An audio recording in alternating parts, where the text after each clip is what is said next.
episode of Hear Me Out, where I just come share truth with you. In Deuteronomy chapter 12, God was about to bring the children of Israel into the promised land. And before he brought them in there, he told them, said, listen, when you go into this land, I want you to destroy all of the places where the other nations serve their gods. They destroy it, tear it down. And he said, don't be like them.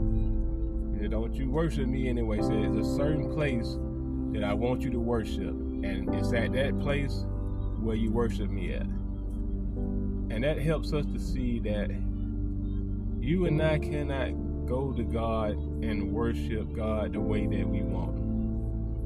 You know, I hear a lot of people when they go to the award shows and, and they say, I just want to thank God, God did this. And then, when you listen to their videos or, you take a peek at their life, they're living the exact opposite of what God says. And so a lot of people, worship a generic God, a God who is all about giving them things and taking care of them. And they don't have any accountability to God.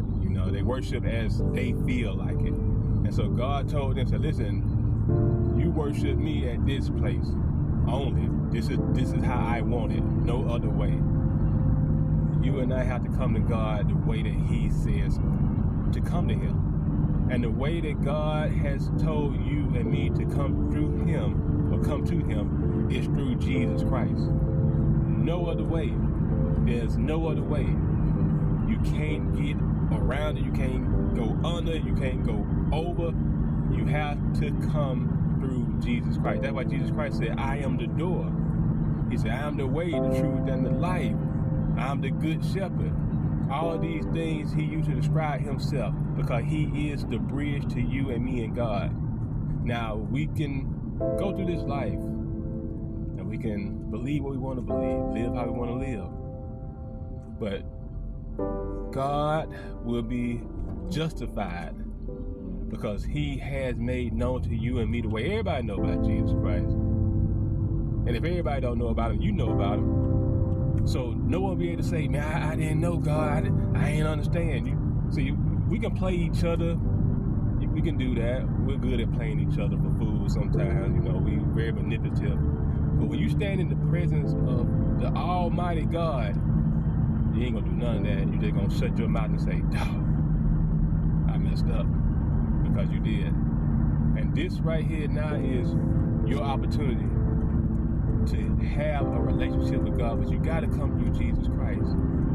See, Cain thought that he could come to God his way, and God rejected him. And there are going to be a lot of people who God is going to reject because they think that they can come to God the way they choose. They can't. You can't. I can't. You need Jesus Christ. Put your faith and trust in him. Let him lead, guide you, and direct you. And then you can become a child of God. Hey, y'all be blessed and have a wonderful day.